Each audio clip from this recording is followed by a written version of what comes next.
ये कहानी बहुत ही दुख भरी कहानी है। दो दोस्त होते हैं, एक का नाम प्रमोद जबकि दूसरे का नाम सुबोध होता है।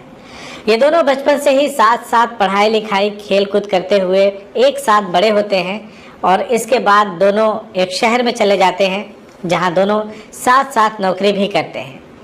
नौकरी करने के दौरान उन दोनों की दोस्ती जो है वो पहले की तरह ही बेमिसाल थी। दोनों साथ ही काम करते थे, साथ ही खाते पीते थे और साथ ही एक ही जगह पे रहते थे। कुछ वक्त बीतता है। इसी दरमियान उनके कंपनी में काम करने वाली एक लड़की सुबोध से प्यार करने लगती है। इसके बाद प्रमोद अपने दोस्त सुबोध से कहता है कि इस लड़की से मेरी भी दोस्ती करवा दो। इस पर सुबोध प्रमोद से कहता है कि ऐसी कोई बात नहीं है। प्रमोद समझ जाता है कि सुबोध उसे टाल रहा है। वह फिर उससे वही बात दोहराता है, लेकिन फिर से सुबोध प्रमोद को मना कर देता है। दोस्तों, एक बात तो हम सभी जानते हैं कि कोई भी व्यक्ति अपनी गर्लफ्रेंड का बंटवारा नहीं करता। सुबोध कहता है, प्रमोद यार, ये तो मेरी दोस्त है, तुम उसके साथ ऐसी भावना रखते हो। इसके बाद प्रमोद सुबोध में झगड़ा हो जाता है। इधर वो लड़की सुबोध से बेइंतहा प्यार करने लगती है। ये देखकर प्रमोद जल भुन जाता है। एक दिन वो लड़की सुबोध के रूम पर आती है, लेकिन सुबोध वहाँ नहीं होता है। इत्तेफाक से वहाँ प्रमोद मौजूद होता है।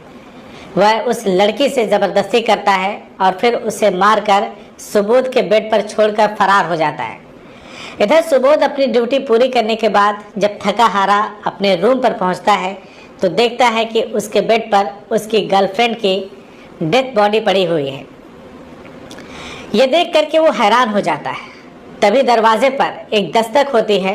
सुबोध दरवाज़ा खोलता है और सामने से अचानक पुलिस को देखकर घबरा जाता है। इसके बाद पुलिस वाले सुबोध को गिरफ्तार कर लेते हैं। पुलिस सुबोध को गिरफ्तार करने के बाद उसे थाने लेकर जाते हैं और उससे पूछताछ करती है। सुबोध पुलिस को कुछ भी बताने की स्थिति में नहीं होता है, क्योंकि उसे पता ही नहीं था कि ये हत्या किसने की है, इसीलिए वो खामोश रहता है। उधर पुलिस सुबोध की खामोशी को ही उसका इकरार समझ लेती है, क्योंकि उसे लड़की की लाश सुबोध के कमरे से ही मिली थी और उसी के बेड पर मिली थी। इस वजह से पुलिस यह मान लेती है कि हो न हो सुबोध ने ही उस लड़की की हत्या की है। इसके बाद पुलिस आगे की कार्रवाई में सुबोध के ऊपर मुकदमा दर्ज करती है और उसे कोर्ट में पेश किया जाता है, जहां से उसे जेल भेज दिया जाता है। इधर कुछ दिन के बाद लड़की की पोस्टमार्टम रिपोर्ट भी आ जाती है, जिसमें साबित होता है कि पहले तो उसके साथ बलात्कार किया गया है और फिर उसकी गला दबा करके हत्या की गई है। इसके बाद यह साफ हो जाता है कि अब मुलजिम को फांसी से कोई भी नहीं बचा सकता। सुबोध का अब परमानेंट ठिकाना जेल बन जाती है, जहां पर वो बंदी बनकर रहता है। इस दौरान उससे बहुत सारे लोग मिलने जुलने के लिए भी आते रहते हैं, लेकिन सुबोध को कोई भी ऐसा व्यक्ति नहीं मिलता या फिर कोई ऐसा व्यक्ति समझ में नहीं आता जिससे वो अपनी बेगुनाही को बता सके और ये बता सके कि मैंने उस लड़की की हत्या नहीं की है और ना ही उसके साथ कोई गंदा काम ही किया है। सुबोध जेल में अपने दिन बिता रहा था। उधर कोर्ट में लगातार उसके मुकदमे की सुनवाई चल रही थी और इसी दौरान एक दिन जज ने उसे फांसी की सज़ा दे दी। इसके बाद जेलर आकर सुबोध से कहता है कि 3 दिन के बाद तुम्हें फांसी हो जाएगी। बताओ, तुम्हारी कोई अंतिम इच्छा है क्या?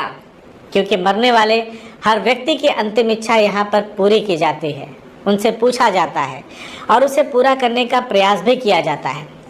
जेलर सुबोध से कहता है, बताओ सुबोध, तुम्हें अगर खाने पीने में कुछ पसंद हो तो मैं तुम्हारे लिए वो सारी चीज़ें मंगवा दूंगा, या तुम कुछ पढ़ना लिखना चाहते हो, कोई किताब पढ़ना चाहते हो तो वो भी मैं तुम्हारे लिए मंगवा दूँ। तुम्हें किसी से मिलना है या किसी को कोई संदेशा देना है तो मैं वो भी काम करवा दूँ। बताओ सुबोध, तुम्हारी अंतिम इच्छा क्या है?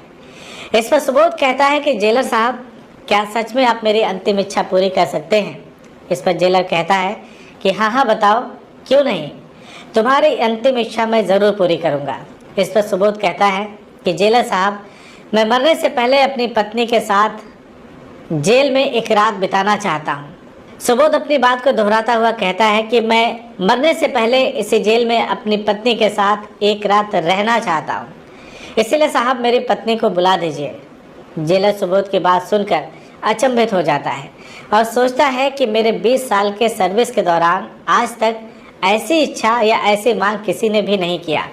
जेलर मन ही मन कहते हैं, चलो कोई बात नहीं, अगर इसकी अंतिम इच्छा यही है तो मैं इसकी अंतिम इच्छा जरूर पूरी करूंगा।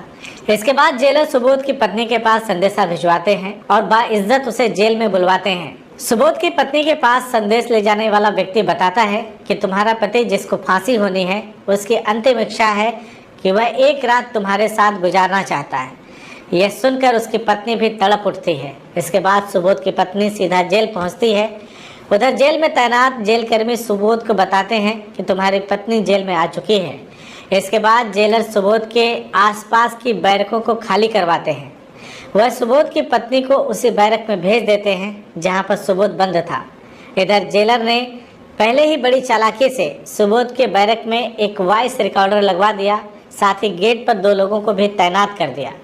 उस वॉइस रिकॉर्डर का कनेक्शन जेलर ने सीधा अपने ऑफिस में करवाया था। जेलर ये जानना चाहते थे कि मैं भी तो देखूं कि आखिर मौत के करीब खड़ा एक व्यक्ति अपनी पत्नी को जेल में बुलाकर उससे कौन सी बातें करना चाह रहा है। इसके बाद जब पत्नी अंदर जाती है तो सुबोध को देखते ही रोने लगती है।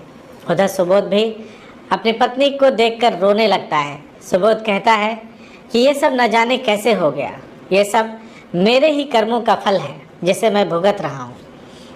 सुबोध की पत्नी एक नेक दिल महिला थी। वह उसे दिलासा देती है कि शायद हमारी किस्मत में यही था, तुम परेशान मत हो। इसके बाद सुबोध की पत्नी उससे पूछती है कि तुमने आखिर ऐसा किया ही क्यों? क्या तुमने उस लड़की के साथ बलात्कार किया? क्या तुमने उस लड़की की हत्या की? तुम तो मुझसे प्रेम करते थे ना, तुमने ऐसा क्यों किया जिसकी वजह से तुम्हें अब फांसी होने वाली है? तुमने आखिर ऐसा किया ही क्यों? सुबोध अपनी पत्नी की बातों को सुनता है और फिर अपनी पत्नी की बातों को सुनने के बाद वह फूट फूट कर रोने लगता है। उधर जेलर चुपके से उन दोनों की बातों को सुन रहा होता है। सुबोध रोते हुए कहता है कि मैंने ऐसा कोई भी काम नहीं किया है, ना ही मैंने अपने दोस्त की हत्या की है और ना ही उसके साथ कोई घिनौनी हरकत ही की है। ये सब हरकत प्रमोद की करी धरी है। इसके बाद वह सारी बात अपनी पत्नी को बताता है कि यह लड़की हमारी कंपनी में काम करती थी। ये लड़की जब अपने घर से खाना लेकर आती थी तो कभी कभी हम लोग आपस में अपने टिफ़िन की अदला बदली करके खाना पीना कर लेते थे। बस इसी बात की दोस्ती थी और कोई गलत वजह नहीं थी दोस्ती की। सुबोध आगे की कहानी बताते हुए कहता है कि इसके बाद एक दिन वो लड़की सुबोध से कहती है कि सुबोध, मैं तुम्हारे रूम पर चलूँगी, चाय नाश्ता करेंगे, वहाँ पर खाना पीना भी करेंगे। सुबोध कहता है कि जिस वक्त उस लड़की ने रूम पे आने के लिए कहा था, ठीक उस वक्त मैं बाज़ार में सब्जी खरीदने के लिए गया हुआ था और इत्तेफाक से प्रमोद रूम पर पहुंच जाता है। सुबोध कहता है, मुझे नहीं पता कि उस लड़की के साथ प्रमोद ने क्या किया क्या नहीं किया, लेकिन जब मैं रूम पर आता हूं तो वहां पर प्रमोद नहीं होता। वह लड़की मेरे बेड पर मरी पड़ी थी। उसके साथ जो भी घटना हुई वो प्रमोद ने ही की होगी और उसने ही पुलिस को फ़ोन करके हत्या की जानकारी भी दी। इत्तेफाक से मैं उसी वक्त कमरे के अंदर दाखिल होता हूं और मेरे पीछे पीछे ही पुलिस भी पहुंच जाती है और मुझे ही हत्यारा समझकर गिरफ्तार कर लेती है। सुबोध अपनी पत्नी से कहता है कि मैं तुम्हें जेल में इसलिए बुलाया हूं ताकि मैं तुम्हें अपनी सच्चाई को बता सकूं कि मैं कोई हत्यारा या बलात्कारी नहीं हूं। मैं दुनिया की निगाहों में जो कुछ भी हूं, लेकिन मैं तुम्हारी नज़रों में बुरा बन के मरना नहीं चाहता। सुबोध रोते हुए कहता है कि अब जो ऊपर वाले को मंजूर होगा वही होगा, लेकिन मेरा दिल हल्का हो गया है तुम्हें अपनी सच्चाई बता करके। सुबोध अपनी पत्नी से कहता है कि तुम ज़रा भी परेशान मत होना, मेरे दोनों बच्चों की परवरिश अच्छे से करना, मेरा जो होना है वो तो होकर ही रहेगा। सुबोध अपनी पत्नी से कहता है कि हमारे देश के कानून को अंधा इसीलिए कहा गया है और ये सच भी है। मेरे मामले में कानून बिल्कुल अंधा बन के काम कर रहा है। जिस अपराध की मैं सज़ा भुगतने जा रहा हूँ वो अपराध तो मैंने किया ही नहीं है। मैं कहाँ जाऊँ, किसके सामने जाकर के गीता पर हाथ रख कर के कसम खाऊं कि मैंने ऐसा कोई भी घटिया काम नहीं किया है, किसी की हत्या नहीं की है। मैं किसको अपनी सच्चाई बताऊं? मैं पूरी तरह से निर्दोष हूं, मुझे फंसाया गया है। इतना कहते ही वो फूट फूट कर रोने लगता है। उसकी बातों को सुनकर गेट पर खड़े पहरेदार भी रोने लगते हैं कि एक बेगुनाह को अब फांसी हो जाएगी। उधर अपने ऑफिस में बैठकर जेलर उन दोनों की बातों को सुन रहे होते हैं। वहाँ पर कुछ अन्य पुलिसकर्मी भी मौजूद होते हैं जो जेलर के साथ बैठे रहते हैं।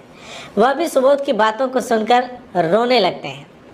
इसके बाद सारी रात बैठ कर के सुबोध और उसकी पत्नी रोते रहे।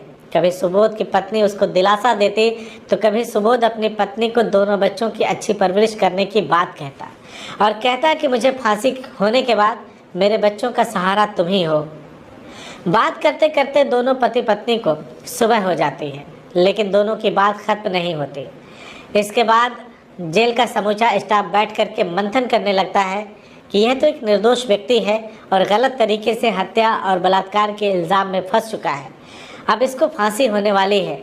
जेलर वहां बैठे लोगों से कहता है कि सुबोध को बचाना होगा, वरना सुबोध की मौत नहीं होगी, इंसानियत की मौत हो जाएगी। सुबोध की फांसी नहीं होगी, इंसानियत को फांसी हो जाएगी। इधर सुबोध की पत्नी उसको कहती है कि अगर ऊपर वाले ने चाहा तो अगले जन्म में हम फिर मिलेंगे। इसके बाद वो भी वक्त आता है जब मिलाप का वक्त खत्म हो जाता है और सुबोध की पत्नी सुबोध को छोड़कर जाने लगती है। इसके बाद सुबोध और उसकी पत्नी दोनों दहाड़े मार मार कर रोने लगते हैं। पत्नी जैसे ही गेट पर पहुंचती है, वहां से फिर मुड़ कर के दौड़ कर आती है और सुबोध का पैर पकड़कर रोने लगती है। उसी समय जेलर अपने आंसुओं को पोंछते हुए वहां पहुंचते हैं। सब मिलकर निर्णय लेते हैं कि इस ऑडियो को वायरल किया जाए, क्योंकि उसकी फांसी अगले दिन ही होने वाली थी। इसके बाद सुबोध की पत्नी अपने घर चली जाती है। इनके पास एक दिन का समय होता है, ये लोग मंथन करते हैं, ऑडियो वायरल होता है। वह ऑडियो जज साहब के पास भी पहुंचता है। फिर उसे सुनने के बाद सुबोध को निर्दोष करार दे दिया जाता है। जज साहब असली अपराधी को पकड़ने का आदेश पुलिस को देते हैं।